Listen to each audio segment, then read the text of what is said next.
അനധികൃത കുടിയേറ്റത്തിന്റെ പേരിൽ ഇന്ത്യക്കാരെ നാടുകടത്തിയ സംഭവത്തിൽ അമേരിക്കയെ ന്യായീകരിച്ച് കേന്ദ്ര സർക്കാർ നാടുകടത്തുമ്പോൾ വിലങ്ങണിയിക്കുന്നത് അമേരിക്കൻ നയമാണെന്നും ഇന്ത്യക്കാരെ തിരിച്ചയക്കുന്നത് ഇതാദ്യമായല്ലെന്നും പാർലമെന്റിൽ നടത്തിയ പ്രസ്താവനയിൽ വിദേശകാര്യമന്ത്രി ഡോക്ടർ എസ് ജയശങ്കർ വ്യക്തമാക്കി. കൈവിലങ്ങുകളല്ല, ഇന്ത്യക്കാർ അന്തസ്സും മനുഷ്യത്വവും അർഹിക്കുന്നവരാണെന്ന് പ്രതിപക്ഷ നേതാവ് രാഹുൽ ഗാന്ധി പ്രതികരിച്ചു.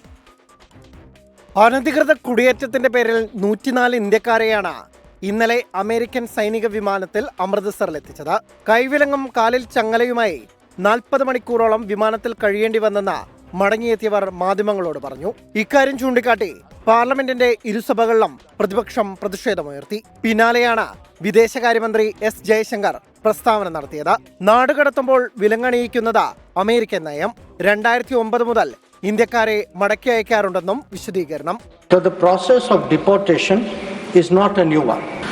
The standard operating procedure for deportation by aircraft used by ICE, that is effective from 2012, provides for the use of restraints.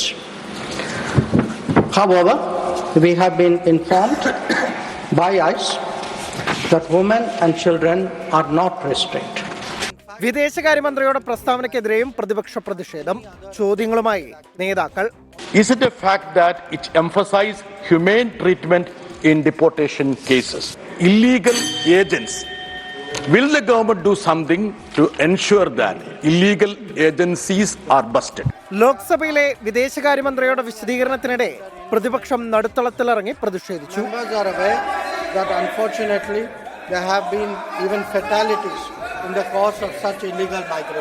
വിഷയത്തിൽ പ്രധാനമന്ത്രിക്കെതിരെ വിമർശനവുമായി ലോക്സഭ പ്രതിപക്ഷ നേതാവ് രാഹുൽ ഗാന്ധി രംഗത്തെത്തി. ഈ മനുഷ്യന്റെ വേദന കാണൂ എന്നായിരുന്നു മടങ്ങിയെത്തിയ ഹർവീന്ദർ സിംഗിന്റെ വീഡിയോ പങ്കുവച്ച രാഹുൽ ഗാന്ധിയുടെ പ്രതികരണം. എന്തുകൊണ്ടാണ് രാജ്യത്തിന്റെ പ്രധാനമന്ത്രി ഇത് അനുവദിച്ചതെന്ന് പ്രിയങ്ക ഗാന്ധിയും കുറ്റപ്പെടുത്തി. 24 ഡൽഹി.